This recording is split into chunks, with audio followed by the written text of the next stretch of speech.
Guys नमस्ते। आज मैं आप लोगों के सामने एमपीएस मतलब master in political science from IGNOU के लास्ट ईयर मतलब previous year questions paper show कर रही हूँ। ठीक है, ये दिसंबर 2024 सेशन के होंगे। जितने भी हमारे कोड है एमपीएस 001, 002, 003, 004, ये चारों कोड के क्वेश्चन पेपर मैं आपको दिखाती हूँ। ठीक है, देखो गाइस, फर्स्ट जो है एमपीएस 001 वो है पॉलिटिकल थ्योरी। हमारे यहाँ जो पेपर होता है वो टोटल होता है 100 मार्क्स का और 3 घंटे का पेपर होता है। ठीक है, जिसमें 2 सेक्शन आते हैं। 2 सेक्शन में दोनों में 5-5 क्वेश्चन होते हैं और टोटल 10 क्वेश्चन होते हैं। ठीक है, अब हमें टोटल 10 क्वेश्चन में से टोटल 5 क्वेश्चन अटैम्प्ट करने होते हैं। 20 मार्क्स का एक क्वेश्चन होता है। ठीक है, और 500 वर्ड्स लिमिट में हमें अपने क्वेश्चन का जवाब देना है। ठीक है, और दोनों सेक्शन में से एक क्वेश्चन करना है, ये आप याद रखना। देखो, सेक्शन 1 में क्वेश्चन है what is political theory, explain, trace the historical background of democracy, explain the meaning and significance of rights, what is liberalism, discuss the characteristics, explain the rise and growth of nationalism. And section second के जो question है वो है discuss John Rawls, theory of justice. Question number 7 है explain the concept of multiculturalism and its critique. 8 है elaborate upon the notion of citizenship. 9 है discuss feminism and its different form, explain the significance of civil society in democracy, है ना। यही Hindi medium का question है कि राजनीतिक सिद्धांत क्या होता है, इसके बारे में बताना है हमें। लोकतंत्र की जो हिस्टोरिकल बैकग्राउंड है, ऐतिहासिक पृष्ठभूमि, उसके बारे में बताना है। हमारे जो अधिकार है वो क्या है, उसका महत्व क्या है, हमारी ड्यूटीज़ क्या है, वो भी आप इसमें मेंशन कर सकते हो। ठीक है, क्योंकि जहाँ हमारे पास अधिकार होते हैं वहाँ पर हमारे पास रिस्पॉन्सिबिलिटी और ड्यूटीज़ होते ही है। क्वेश्चन नंबर है 4, उदारवाद क्या है और इसकी विशेषता हमें बतानी है। ठीक है, इसके नेगेटिव पॉजिटिव दोनों पॉइंट्स बताएंगे हम। राष्ट्रवाद के उदय और विकास के बारे में बताना है। वही जो सेकंड भाग है उसमें बताना है कि जॉन रोल्स का जो न्याय का सिद्धांत था वो क्या है, उसके बारे में हमें पूरा बताना है। पहले डिस्क्रिप्शन देना, फिर न्याय का सिद्धांत बताना, फिर आलोचना वगैरह करना। ठीक है बस। इसके बाद है बहुसंस्कृतिवाद की अवधारणा और इसकी आलोचना की व्याख्या करना है। नागरिकता की अवधारणा की व्याख्या करनी है। नारीवाद जो है फेमिनिज्म, उसके बारे में बताना है। उसके कितने टाइप है, इन सब के बारे में बताना है। और क्वेश्चन नंबर 10 है लोकतंत्र में नागरिक समाज के महत्व की व्याख्या। अब ये तो हो गया हमारा एमपीएस 001 क्वेश्चन पेपर दिसंबर 2024। अब हम दिसंबर 2024 सेशन का ही जो अभी 4 महीने पहले एग्जाम हुआ, उसी का हम जो दूसरा कोड है उसका क्वेश्चन पेपर देखते हैं। ठीक है, ये रहा MPS 002 which is international relations theory and problem. ठीक है, ये इंग्लिश में है क्वेश्चन पेपर। ठीक है, सेक्शन 1 सेक्शन 2 टोटल 5 अटैम्प्ट करने हैं और दोनों सेक्शन में से 2 अटैम्प्ट करना कंपल्सरी है। ठीक है, एंड इसका सेकंड हिंदी मीडियम में क्वेश्चन पेपर पढ़ देती हूँ। इंग्लिश में पढ़ूंगी तो ज़्यादा लंबी वीडियो हो जाएगी। ठीक है, हिंदी में क्वेश्चन पढ़ देती हूँ। जो खंड 1 है सेक्शन 1, उसका जो क्वेश्चन नंबर फर्स्ट है वो है अंतर्राष्ट्रीय संबंधों के बारे में के लिए यथार्थवादी दृष्टिकोण महत्व की व्याख्या कीजिए। ठीक है, सेकेंड है समकालीन अंतर्राष्ट्रीय आर्थिक संबंधों के महत्वपूर्ण पहलुओं की चर्चा कीजिए। थर्ड वन इज़ दैट अंतर्राष्ट्रीय संबंधों के अध्ययन के लिए मार्क्सवादी उपागमों का समालोचनात्मक परीक्षण कीजिए। और इसी को एक और तरीके से पूछा गया है कि जो अंतर्राष्ट्रीय संबंधों के अध्ययन के लिए नारीवादी दृष्टिकोण है उसका महत्व क्या है, उसके बारे में बताना है हमें। ठीक है, फर्स्ट जो है मतलब थर्ड का जो फर्स्ट वाला पार्ट में, उसमें हमें ना बेसिकली जो इंटरनेशनल रिलेशनशिप है उसमें जो मार्क्सिज्म है उसका क्या रोल है ये बताना है। और वही इसके जो सेकंड वाला ऑप्शन का क्वेश्चन दिया है ना नारीवादी, ये इसके लिए इसमें जो है हमें ये बताना है कि इंटरनेशनल रिलेशनशिप में नारीवादी जो दृष्टिकोण है, फेमिनिज्म अभी चल रहा है कंटिन्यूसली, लगातार लोग फेमिनिज्म की बातें करें, उसका क्या रोल है। और यह क्वेश्चन नंबर 4 है जिसमें हमें संक्षिप्त टिप्पणी देनी है। पार्ट ए है राष्ट्र राज्य के लिए शीत युद्धोत्तर चुनौतियाँ। मतलब जो शीत युद्ध हुआ था उसके बाद जो है राज्य के लिए क्या क्या चुनौतियाँ आई थी। ठीक है, शीत युद्धोत्तर मतलब शीत युद्ध के बाद। एंड बी पार्ट है क्षेत्रीय आर्थिक समूह।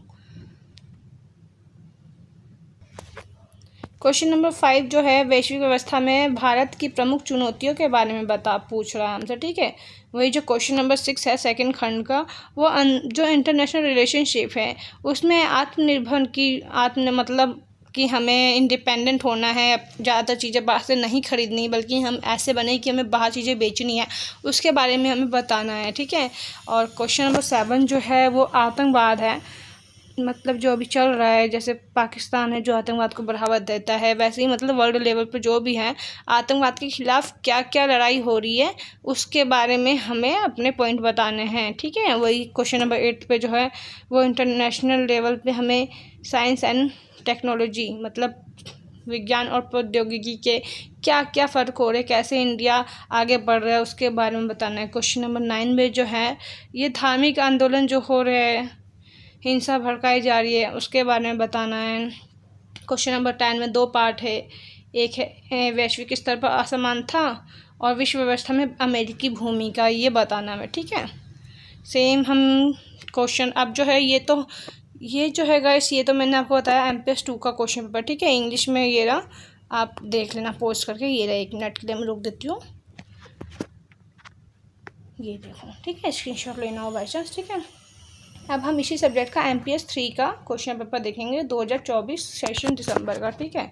अब ये भी देखो गर्ल्स, जो ये भी है ना, ये भी दिसंबर 2024 सेशन का ही है, MPS 3 India democracy and development. अब मैं इसका भी आपको हिंदी में ही क्वेश्चन पेपर पढ़ के बताऊँगी, ठीक है।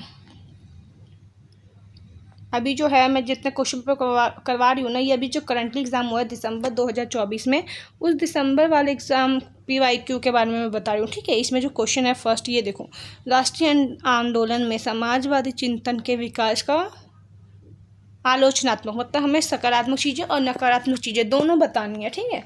और सेकंड क्वेश्चन में जो है 1967 के बाद में जो राजनीतिक क्षेत्र में जो परिवर्तन आए थे, है ना, धीरे धीरे जो परिवर्तन हुए थे वो बताना है हमें।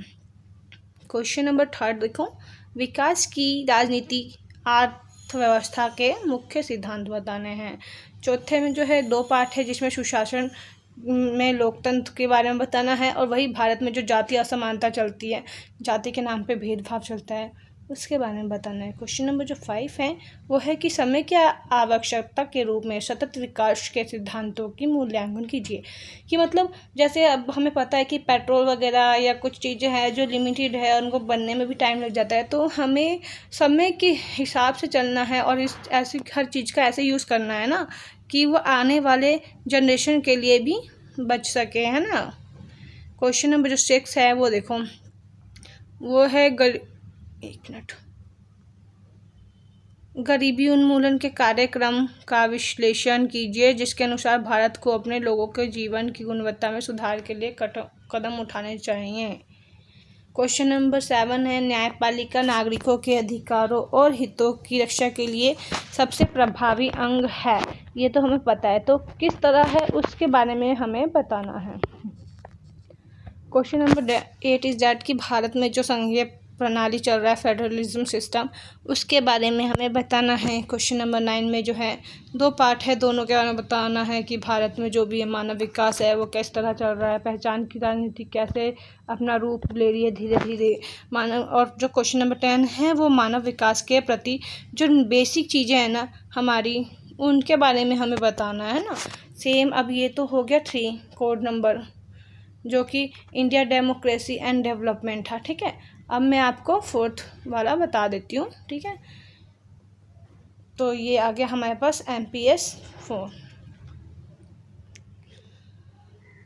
ये देखो गाइस, जो ये है ना, ये भी दिसंबर 2024 का है, comparative politics issue and trends, जो MPS 004 है, ये है 2024 का।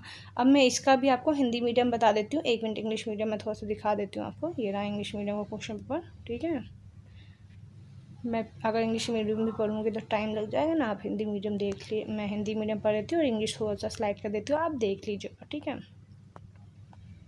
ये देखिए, तो क्वेश्चन पेपर है दिसंबर सेशन का और तुलनात्मक राजनीति, ठीक है। अब जो है इसमें हम भाग 1 के क्वेश्चन पढ़ते हैं पहले, कि जो आमंड थे ना, आमंड के विचारों के संदर्भ में संरचनात्मक प्रकार्यवाद के मुख्य सिद्धांतों का परीक्षण कीजिए। मतलब घुमा के जो क्वेश्चन पूछा, इसका मतलब सिर्फ इतना सा है कि जो आमंड जी थे, उनके जो विचार थे प्रकार्यवाद को लेकर, उनके बारे में हमें बेसिकली बताना है कि क्या थे, है ना। वही क्वेश्चन नंबर जो 2 है वो उत्तर औपनिवेशिक समाज में से राज्य के प्रमुख सिद्धांतों का वर्णन करने के लिए बोल रहा है हमें। क्वेश्चन नंबर 3 जो है वो अंतर्राष्ट्रीय संगठनों का राज्य की शक्ति और प्रकृति पर क्या प्रभाव पड़ रहा है।